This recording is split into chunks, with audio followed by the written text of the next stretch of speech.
Bismillah, assalamualaikum warahmatullahi wabarakatuh. Alhamdulillah, wassalatu wassalamu ala rasulullah sayyidina Muhammad ibn Abdillah wa ala alihi wa sahbihi wa mawalah, amma ba'du. Di sini kami akan membahas atas suatu hal yang harus kita ketahui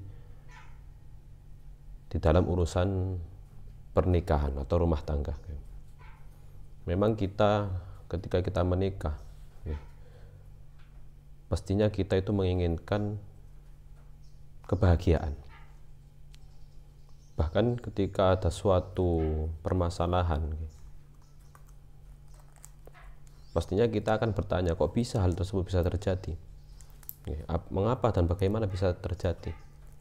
Terus apakah kita menikah itu tujuannya untuk bercerai? Pastinya tidak. Jadi memang kita harus tahu ada beberapa perbedaan pokok antara laki-laki dan perempuan yang harus kita ketahui. Yang pertama memang dari segi fisik. Dari segi fisik laki-laki dan perempuan jelas mempunyai perbedaan. Dari alat kelamin, kemudian ketebalan kulit, kemudian jumlah sel darah merah laki-laki lebih banyak, dan lain sebagainya. Kemudian perbedaan psikologis secara umum. Memang perempuan itu mempunyai gerak intuisi lebih tinggi. Begitu juga respon perempuan ketika menghadapi kelelahan dan kesukaran itu berbeda dengan pria. Dan juga kebiasaan mengeluh dan menggerutu. Jadi ini harus diketahui. Jadi ada perbedaan yang harus kita ketahui antara laki-laki dan perempuan. Jadi keduanya itu mempunyai cara berpikir yang berbeda. Seorang laki-laki tidak berpikir dan menyikapi suatu peristiwa seperti halnya yang dilakukan oleh perempuan. Begitu kan sebaliknya, perempuan tidaklah berpikir dan menyikapi suatu peristiwa itu sama seperti yang dilakukan laki-laki.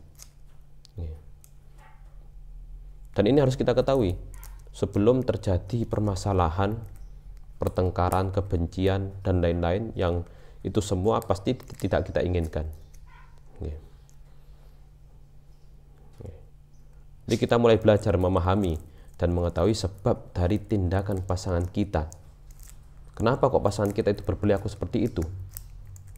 Sehingga kita akan menjauhi respon yang salah.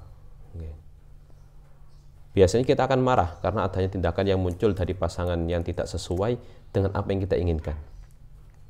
Karena kita pastinya berharap mendapatkan respon yang sesuai dengan keinginan kita. Banyak dari kita menginginkan mempunyai pasangan. Jadi banyak ketika kita mau menikah, kita akan mencari pasangan yang bisa berpikir seperti pikiran kita. Dan lupa dengan perbedaan yang sangat besar antara keduanya. Akibatnya apa? Akibatnya muncullah permasalahan-permasalahan ke permukaan berulang kali terjadi sehingga sulit untuk dipecahkan.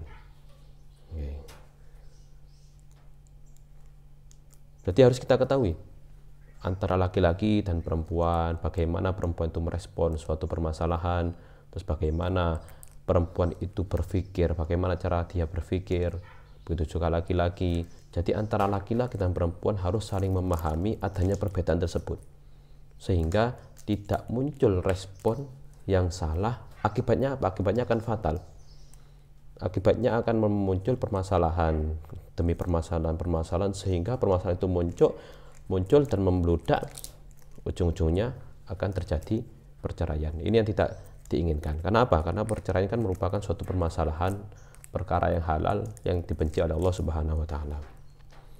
Nah, kalau sudah permasalahan itu muncul akibat ketidakfahaman antara pasangan laki-laki dan perempuan, maka pastinya akan muncul pertanyaan, bagaimana ini bisa terjadi? Siapa yang lalai? Dari sinilah pasti muncul tuduhan yang salah yang akan dilemparkan pada pihak pasangan, karena kita selalu berkeyakinan telah mencurahkan segala upaya dan lain sebagainya.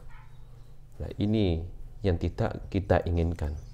Pastinya akan menyalahkan pasangan Oke. Oh, saya telah memilih pasangan yang salah. Pasangan saya telah melakukan ini yang salah, ini yang salah. Padahal itu semua berawal dari ketidakfahaman antara laki-laki dan perempuan tentang perbedaan, khususnya dalam cara berpikir dan cara merespon terhadap suatu permasalahan. Itulah yang harus kita ketahui. Allahu a'lam. Wassalamualaikum warahmatullahi wabarakatuh.